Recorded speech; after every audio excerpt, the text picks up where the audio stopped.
Welcome back to my channel. Friends, आप लोगों का फिर से एक बार स्वागत है fundamental and technical strong stock के एक और वीडियो में। आज हम लोग बात करेंगे सीमेंट सेक्टर से रिलेटेड एक स्टॉक जिसका नाम है सागर सीमेंट्स लिमिटेड। वो फंडामेंटल बेसिस पर कितना स्ट्रांग है, टेक्निकली हमें कहाँ तक के टारगेट दे सकता है, और ये स्टॉक सेलेक्ट करने का reason fundamental plus technical reason तो है ही फ्रेंड्स, बट इसमें जो एक सेक्टर है कंस्ट्रक्शन जो सेक्टर है वो देखिए आज के डेट में कितना तेजी से ग्रो कर रहा है, सीमेंट सेक्टर कितना तेजी से भाग रहा है। तो अगर आप इस सेक्टर में सेक्टर जब मूव करता है और उस समय अगर आप इन्वेस्ट करते हैं उस सेक्टर से रिलेटेड स्टॉक में, तो आपके जो रिटर्न मिलने के चांसेस हैं वो कम टाइम में ज़्यादा रिटर्न मिलने के चांसेस बहुत ज़्यादा हो जाते हैं। तो चलिए हम लोग डिस्कस करते हैं सागर सीमेंट के बारे में। अगर आप लोगों ने मेरे चैनल को सब्सक्राइब नहीं किया तो प्लीज़ सब्सक्राइब कर दें, इससे मुझे मोटिवेशन मिलेगा और मैं इस तरह की वीडियो आप लोगों के लिए रेगुलर बेसिस पर लेकर आता रहूँगा। तो चलिए हम लोग फंडामेंटल डिस्कस करते हैं। फंडामेंटल में अगर सबसे पहले हम लोग नज़र दौड़ाते हैं इसके करंट प्राइस से बुक वैल्यू पर, तो बुक वैल्यू आपको दिखेगा 513 रुपीज़ का इसका बुक वैल्यू है, जबकि करंट मार्केट प्राइस 1164 पर है। सेम चीज़ को अगर मैं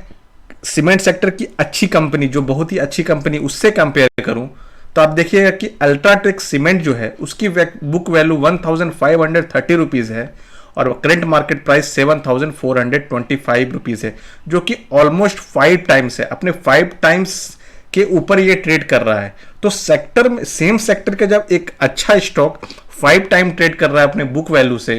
तो फिर सागर सीमेंट जो अभी ऑलमोस्ट टू टाइम से थोड़ा ज़्यादा गया है, 2.5 टाइम के आसपास में है, तो इसके पास भी चांसेस है कि ये अच्छा ग्रो कर सकता है। इसका पी देखिए, पी आपको देखने को मिलेगा ओनली 14.7 का पी है। अगर आप उसमें अल्ट्राटेक सीमेंट में देखते हो उसका पी आपको 33 के आसपास देखने को मिलता।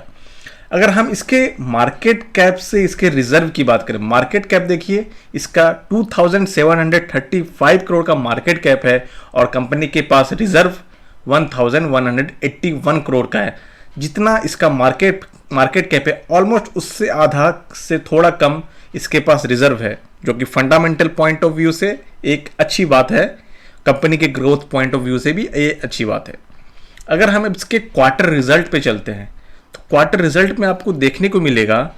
इसके 4 क्वार्टर की अगर बात करें तो आपको देखिए इसके सेल में कितना अच्छा ग्रोथ मिला है। 4 क्वार्टर में 264 करोड़ का सेल हुआ है जून 2020 में, 326 करोड़ का सेल हुआ है सितंबर 2020 में, दिसंबर 2020 में यही सेल बढ़कर 364 करोड़ हो गया और अभी मार्च 2020 में ये सेल भी बढ़कर 418 करोड़ हो गया। अगर इसके प्रॉफिट की बात करते हैं तो प्रॉफिट भी इतना अच्छा प्रॉफिट जो लास्ट 4 क्वार्टर में इसने मेंटेन किया है, 87 करोड़ से 105 करोड़, देन 104 करोड़, और अभी भी मार्च 2020 में इसका ऑपरेटिंग प्रॉफिट जो है 104 करोड़ है, जो कि इतना अच्छा जो स्ट्रॉन्ग परफॉर्मेंस है लास्ट 4 क्वार्टर से, ये आपको इतना अच्छा कहीं भी पिछले क्वार्टर में आपको इस तरह से देखने को नहीं मिलेगा। अगर इसकी ईपीएस की बात करें तो ईपीएस भी आपको दिखेगा साल दर साल इंक्रीज हो रहा है, 16.22 से 21.39, और अभी भी उसी को मेंटेन किया हुआ है। 21.14 था दिसंबर 2020 में और 21.26 मार्च 2021 के क्वार्टर में। ये क्वार्टर बेसिस पर ईपीएस है। अगर हम सेम चीज़ को अगर हम एनुअल के हिसाब से देखते हैं, एनुअल के हिसाब से देखने की कोशिश करते हैं, तो आप अगर इसी के लास्ट 4 ईयर्स से ही अगर इसको कंपेयर करें इसके सेल में, तो देखिए मार्च 2018 में इसका सेल 1038 करोड़ का था, जो बढ़कर 2019 में 1218 करोड़ का हो गया, जो मार्च 2020 में थोड़ा कम पड़ा था मार्च 2019 के कंपैरिजन में 1175, जो अब बढ़कर मार्च 2021 में 1371 करोड़ का हो गया है। और अगर इसके ऑपरेटिंग प्रॉफिट की बात करें तो देखिए 151 करोड़ था इसका 2018 में, और 2019 में भी ये 150 करोड़ के आसपास ही था, और मार्च 2020 में ये बढ़कर 186 करोड़ का हो गया था, जो कि अब बढ़कर मार्च 2021 में डबल से भी ज़्यादा मुनाफा, 400 करोड़ का मुनाफा, इतना बड़ा मुनाफा कंपनी का एक ईयर में। और अगर हम इसके ईपीएस की बात करते हैं फ्रेंड्स, तो ईपीएस आप देखिए इसका मार्च 2018 में 12.87 का ईपीएस, जो 2019 में घटकर 6.66 हो गया था, और मार्च 2020 में फिर ये बढ़कर 11.99 हुआ था और अब देखिए इसका ईपीएस में ज़बरदस्त उछाल 79.16 का ईपीएस हो गया है कंपनी का। तो ऑब्वियस ही बात है, जब ईपीएस बढ़ता है तो आपका बुक वैल्यू भी बढ़ता है। जो बुक वैल्यू अभी अपडेट नहीं हुआ, जून का जब रिजल्ट आएगा जून क्वार्टर का, तो वो जब अपडेट होगा तो बुक वैल्यू आपको जो अभी दिख रहा है आपको 500 समथिंग के आसपास जो दिख रहा है, ये बुक वैल्यू आने वाले टाइम में मेरे कैलकुलेशन के हिसाब से 7 to 800 के बीच में रहेगा। अब हम इसमें इन्वेस्टर का हिस्सेदारी देखते हैं। इन्वेस्टर देखिएगा तो इन्वेस्टर भी अगर लास्ट 4 क्वार्टर से इन्वेस्टर की बात करें तो 50.16 का इन्वेस्टर सितंबर 2020 में था, जो थोड़ा बढ़कर दिसंबर 2020 में 50.26 हो गया और अभी लास्ट 2 क्वार्टर में फिर इसने अपनी हिस्सेदारी बढ़ाई है और 50.28 करोड़ 260 करोड़ का 28% का जो हिस्सेदारी है प्रमोटर ने अपनी बढ़ाई हुई है लास्ट क्वार्टर में भी। तो ये सारे इसके फंडामेंटल बात हैं। तो अब हम लोग चलते हैं टेक्निकली ये कितना स्ट्रांग है, कहाँ तक के टारगेट दे सकता है। तो टेक्निकली बात करने से पहले फ्रेंड्स, अगर आप लोगों को इस तरह के इंफॉर्मेशन फंडामेंटल और टेक्निकल एनालिसिस सीखनी है,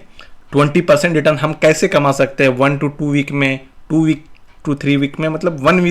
1 मंथ के अंदर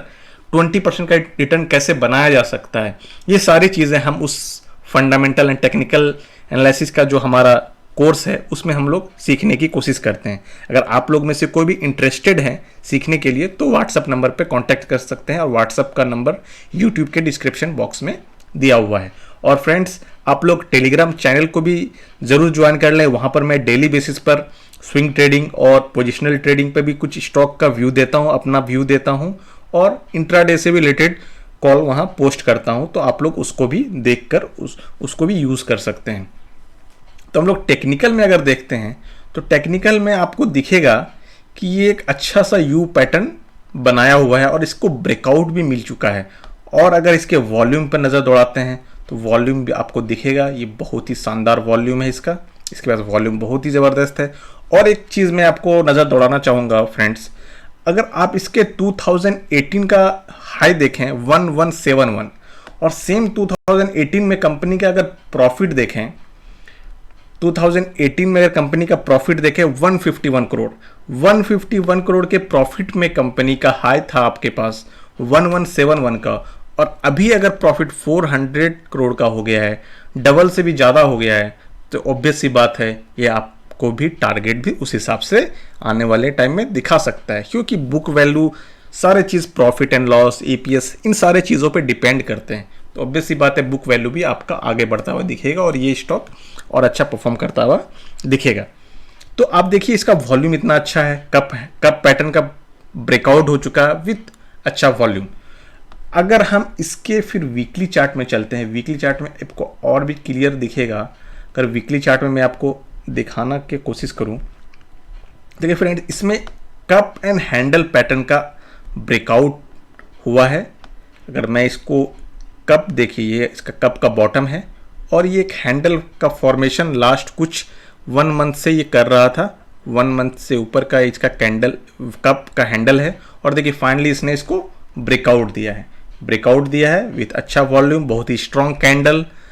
बहुत ही अच्छा ब्रेकआउट हुआ है। अगर हम इसके टारगेट की बात करते हैं, टेक्निकल टारगेट की, तो टेक्निकल टारगेट कहाँ तक मुझे देखने को मिल रहा है इस स्टॉक में। अगर टेक्निकल टारगेट की बात करते हैं तो टेक्निकल टारगेट निकल कर आता है 2050 रुपीज़ का, 2080 रुपीज़ के आसपास का एक टारगेट निकल कर आता है। तो आप इसको 2050 to 2080 रुपीज़ के टारगेट के लिए एक मीडियम टर्म में हो सकता है ये टारगेट आपको 6 महीने 6 मंथ से अंदर ही देखने को मिल जाए। तो इस टारगेट के लिए आप आराम से इस स्टॉक में अपना पोजीशन अपने पोर्टफोलियो में ऐड कर सकते हैं, बट ज़रूर अपने जो फाइनेंशियल एडवाइज़र है उससे एक बार सलाह मशवरा कर लें। ये सारे जो वीडियो मैं बनाता हूँ ये एजुकेशनल पर्पस के लिए है, इसमें मेरी तरफ से पर्सनली आपको कोई बाय और सेल की सलाह नहीं है। हाँ, ये स्टॉक मैं अपने पोर्टफोलियो में ऐड करूँगा, बट आप अपने पोर्टफोलियो में जो भी स्टॉक ऐड करते हैं वो आप अपने समझ से, अपने नॉलेज से करें। तो फ्रेंड्स ठीक है, फिर हम लोग मिलते हैं नेक्स्ट वीडियो में, तब तक के लिए टेक केयर, बाय बाय।